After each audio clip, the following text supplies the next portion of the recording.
برداری دیکھوں تو اس کے لیے دعا کروں.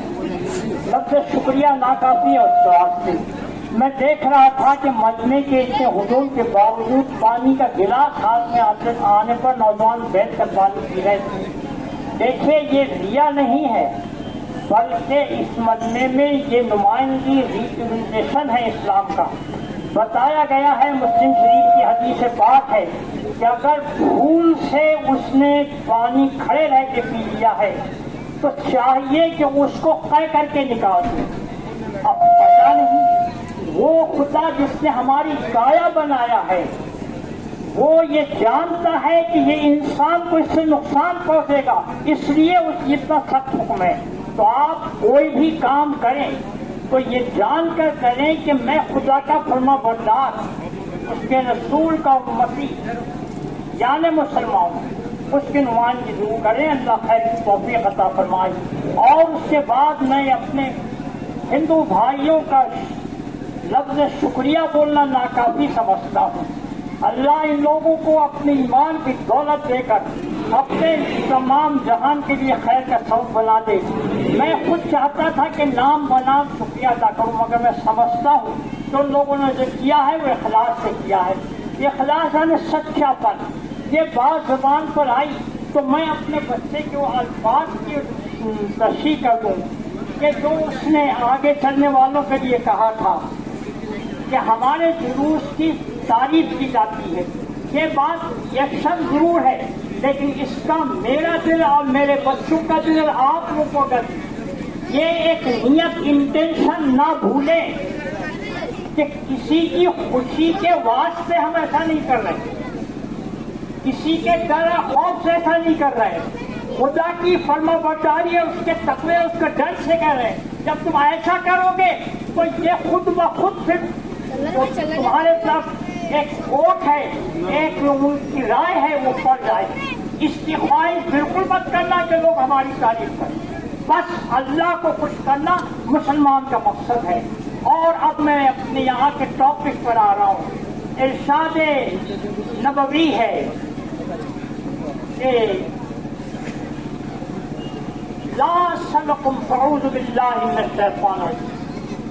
اللہ عز و جل اپنے نبی سے یہ کہہ رہا ہے کہ ایسا کرو. کیا قل کہہ دیجیے لا سلکم علیہ اجرا، میں تم سے مزدوری اجرت بدلہ صلہ نہیں چاہتا کائے کا جو میں نے تمہارے لیے کیا ہے. راتوں کو جاگا ہے، اللہ کے سامنے رویا ہے، واقع کیے ہیں اور آنے والے زمانے میں اپنے بچوں کو قربان کرنے کے تقدیر پر اللہ کے سامنے شاکر ہوں. جو کچھ کیا ہو اس کے واسطے میں تم سے پیسہ کوڑی اور دنیا کا کوئی عرض نہیں چاہتا اللہ مگر کیا مودۃ فی القربیٰ، میرے قرابت داروں اہل بیت سے تم خود سے سلوک کرنا. اب یہ بات اپنا مانوس کی نہیں ہے. آپ نے ایک مقام پر کہا ہے کہ میں تم میں دو چیزیں چھوڑ کے جا رہا ہوں، ایک قرآن حکیم اور دوسرے میرے اہل بیت، کہ یہ قرآن حکیم کو نہیں چھوڑے، اس پر قائم رہے. میں یہ بات سمجھانے کے لیے بتاؤں کہ اللہ نے جب آدم پہلے انسان منو کو بنایا تو اس کے لیے فیصلہ بتایا کہ انی جاعل فی الارض خلیفہ، میں زمانے میں اپنا اسسٹنٹ چھوڑ رہا ہوں، بھیج رہا ہوں. پتہ یہ چلا کہ اللہ کے احکام کو انسان نافذ کرے، لاگو کرے اپنے سماج میں، یہ اس کا پہلا فرض ہے. بس یہی ہوا کہ اس کو لوگوں نے گناہوں سے بدلتے رہے اور دنیا کے دادا گیری کرنے والے جو ہیں ان کے سامنے جھکتے رہے، بگاڑ آتا رہا. یہاں تک کہ حضور کا زمانہ آیا اور حضور نے وہ جہالت کے زمانے میں کہ لوگ ننگے ہو کر طواف کیا کرتے تھے، بیٹیوں کو گاڑ دیا کرتے تھے اور سوائے ڈکیتی کے ان کا کوئی اور پیشہ نہیں ہوا کرتا تھا.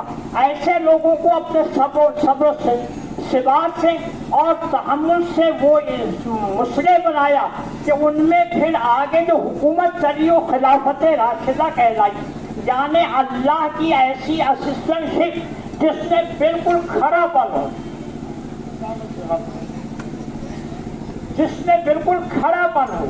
عمر فاروق رضی اللہ تعالی عنہ کہ خلیفہ ہونے پر جو مجھے واقعہ بیان کرنا، اس سے پہلے میں ہندوستان کے راشٹرپتا موہن داس کرم چند گاندھی کی ایک بات بتاؤں، جنہوں نے پہلی منسٹری قائم ہوتے وقت 1937 میں ہریجن اخبار میں وزیروں کے نام احکامات صادر کیے تھے کہ تم اپنے علاقے میں وہ احکام نافذ کرو، ویسی حکومت کرو جیسے ابوبکر عمر نے کی ہے۔ اب یہ مثال میں کیوں دیا آپ نے؟ اس لیے کہ فتنے حضرت عثمان علیہ السلام کے زمانے سے شروع ہو گئے اور دنیا کی محبت آ گئی اور اس نے وہ فن تقریباً ختم ہونے کے قریب کر دیا، اور یہ حال ہوا مسلمانوں کا کہ پھر علی مرتضیٰ رضی اللہ تعالیٰ عنہ کی خلافت کے بعد معاویہ تشریف لائے۔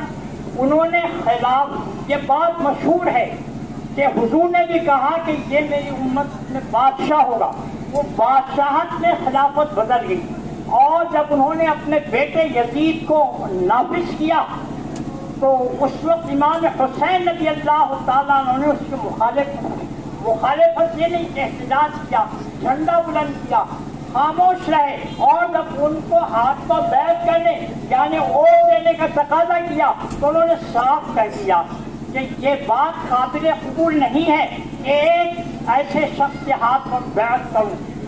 یہاں میں موضوع اس لیے چھیڑا کہ ہم مسلمانوں میں ایک بڑا فتنہ جاگا ہے۔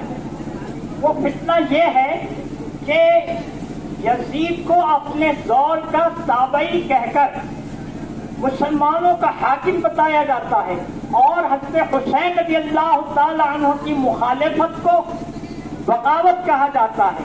یہ کہا جاتا ہے کہ ان کو مخالفت کر کے خودکشی نہیں کرنا چاہیے تھا، یہ غلطی کی۔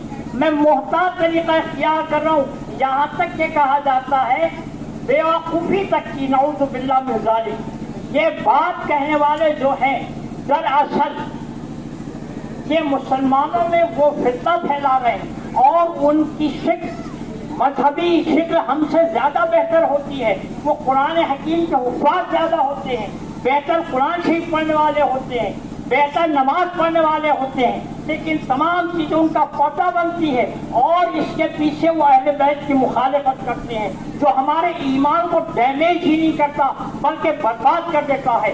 اللہ کے رسول کا فرمان ہے کہ اگر کوئی کعبۃ اللہ کے مقدس مقامات پر زندگی بھر عبادات میں مصروف رہا لیکن اہل بیت سے بغض پر مرا تو وہ مسلمان نہیں مرے گا۔